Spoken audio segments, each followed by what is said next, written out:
National Cabinet back on the agenda twice a week now. It's the first time we've seen state and federal governments meet so frequently since the height of the pandemic itself.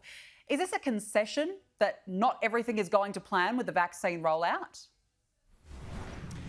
Yeah, good morning, Danica. Look, I think it is, and I think part of it's a shared accountability device to make sure that all the governments are pulling in the same direction as they should be, and to the main have been since the COVID outbreak last year. So, look, it's a good accountability device, and whether or not, Danica, it's also an opportunity for a bit of a reset.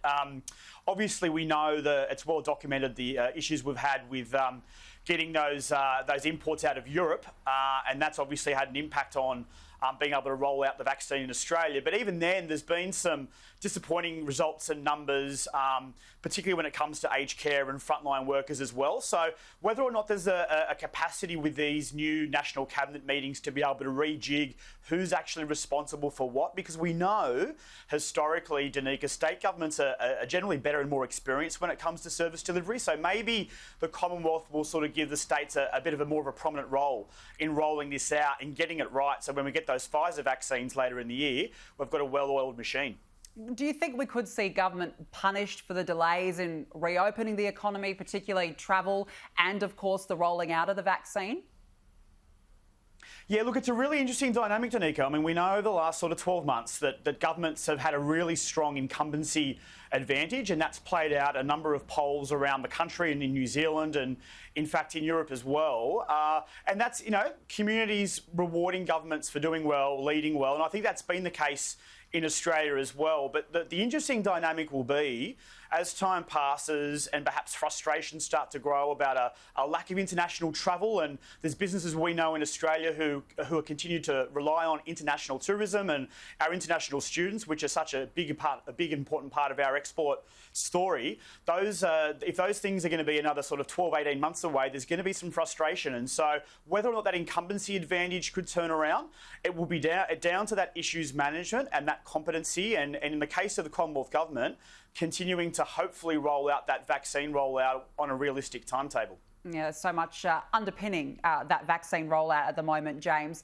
Let's talk about Christine Holgate, the evidence that she gave yesterday at the Senate inquiry. There were very serious allegations levelled by the former CEO of Australia Post against the Prime Minister, but also the chairman. What do you think the fallout will be for the government here? Yeah, that's right, Danica. It was very compelling viewing, to be frank, and some serious allegations thrown out there. As you'll recall, this sort of came at a very serious time for the government. It was facing a lot of external pressure on the sports rorts, on the Leppington land purchase. There was a number of factors building, and pressure on this was almost the icing in the cake, something that came out of Senate estimates. Look, I think this inquiry's got a bit of a way to play out. Labor's clearly pushing the angle of Australia Post and potential cuts and a privatisation attempt, and the then CEO resisting that, whether or not that was a part of the political undertone here that led to the final decision. Look, I think probably if everyone had it all again, it probably wouldn't have played out like this, but there was obviously a lot of political pressure. So it's an interesting learning experience for the government going forward. Where does this leave the chairman? Do you think that he'll have to ultimately resign over this? Well, I think certainly the chairman and the board are on notice, and we've seen some of the back and forth with the conversations that were happening after the Prime Minister and the Minister were expressing their views in Parliament when this was all unfolding. So, look, I think corporate governance is going to have a good look at, be looked at, and I think probably the board's also on notice. I think the position from the chairman yesterday was that in the interest of stability and improving performance, that it's probably best that he hangs around there. But if there's continued questions around Australia Post and its performance and any other slip-ups from here on, I'm sure that there'll be more pressure piled on, more political pressure piled on the board and the government in terms of Australia Post. Yeah, I'm sure there'll be further reaction to that evidence today, James. Just finally, the budget. It's less than a month away, but really we've barely heard a mention of it. Why is that?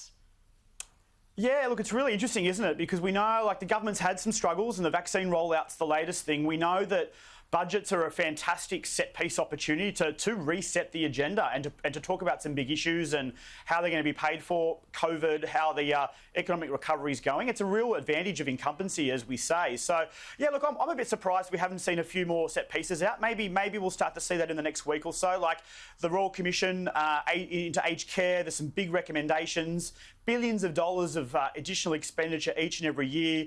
We know, Danica, that some of the economists are already saying that there's going to be massive improvements to the budget bottom line because the economy is doing better than what Treasury forecast at MyInfo late last year. So that upside will mean that, if you like, the government's got a bit of a leave pass to be able to do some additional spending. So again, there's some big opportunities coming up for the government. Well, I'd expect to see that sort of sooner rather than later, them talking about some big reform issues without necessarily new taxes. And that will be their way to get on top of the agenda and throw out the challenge in the lead up to the next election, probably early next year. OK, it remains to be seen. James Cullen, great to chat. Thank you for joining me. Thanks, Danica.